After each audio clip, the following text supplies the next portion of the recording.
Please tell us absolutely everything in excruciating detail. I don't think anyone will mind. All right, everyone sit down. We're going to have half an hour. No. We'll start with finishers are very simply another element of the combat, another tool that you'll be able to take into Destiny combat that lets you finish off an enemy with a flourish when they're at low health. So you're going to see them get this kind of glow and a dot pair of their head, and you're going to rush in by hitting the finisher button, and you're just going to eliminate them right away. Look at the style! It's awesome. It feels amazing. super great, very satisfying. Yeah, and so I see there's one for, there's one for a hunter, one for a warlock, one for a titan. Is there one for every subclass as well within that? There's different class-oriented finishers, and everyone, when Destiny 2 Shadowkeep launches, will get all three of those finishers. Ooh, very exciting. And what I'm noticing here is while we're playing, obviously we're cutting through a lot of footage here, but it doesn't seem like there's any cooldown between finishers either. You can kind of just, can you rampage through and just finish? Oh yeah, you can rampage. Okay. However, there are more things you can do with finishers aside from just eliminating the enemy. Yes. With Armor 2.0, we're taking a lot of customization and RPG elements and inserting them into the action game. Okay. So once you start digging that system, more things become possible with finishers. All of a sudden, you can say, hey, I'm going to take my artifact, I'm going to earn one of these mods at the end. It's a collectible now, it's not a consumable. And that one right there, probably my favorite one, if you finish an enemy with that mod equipped, you will spawn a heavy ammo brick for your entire fire team. Wow, that's incredible. But it will cost half of your super. Oh, okay, that's a heavy cost as well. You don't get everything for free in life. There's always a catch. And imagine doing that in the raid, though, and you're like, oh, well, see, this is the thing. Now we don't have heavy ammo since we've, we're creeping back in. I'm a big fan of that. Thank you. And yeah, combat mods that sounds like a really good way to, if you want to spice up your gameplay a little bit, you can add a combat mod in instead. Maybe sacrifice a bit more utility. Maybe be less selfish is what I'm thinking.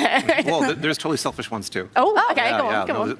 There's ones that will recharge your health. There's the exotic, the Assassin's Cowl that'll make you go invisible. So a lot of play styles open up when you start looking at the finisher mods and putting them around. Wow, and it does seem like the whole system is really just gearing towards personalization of your character. Which is... we're opening up a whole new world of options that let you build the perfect monster killing machine, as we've been saying in the studio. Delicious. So if you have a Guardian, or if you have yet to create a Guardian, you can create a hero for this game that is really a reflection of who you are. It fights the way you want to fight. It looks the way you want to look.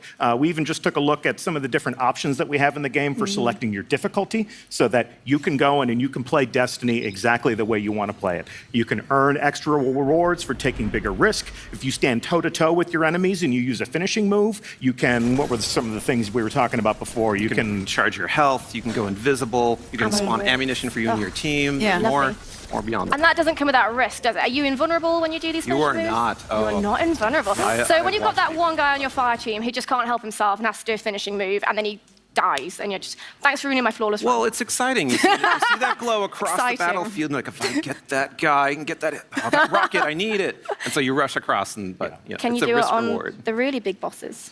You can't do it on the really big bosses. Okay. Oh. I'll accept You can do it on everything below. But speaking of personalization, you're also here to talk about what players can do to turn that personal challenge up to 11. Deej, can you tell us the secret to creating the elitist of elite guardians? I think it's really about making sure that it fits the way you like to fight.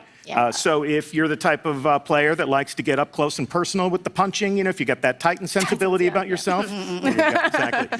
Finishing moves are going to be exactly the thing that you're going to want to do. If you like to hang back, if you're the sniper, if you're not really into the risk-reward thing, the nice thing is that some of these benefits are shareable across the team. So somebody who rushes in and does a finishing move could drop heavy ammo on the floor to share with their friends. So that Destiny's all about teamwork. It's all about playing with the other people that are on your fire team, getting to know your friends and the way they play. The way you play really complements the way they play.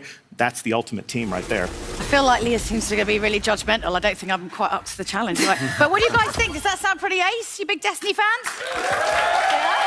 Right, that's what we want to hear. So I suppose most importantly, we need to find out, when can they get their hands on Shadowkeep?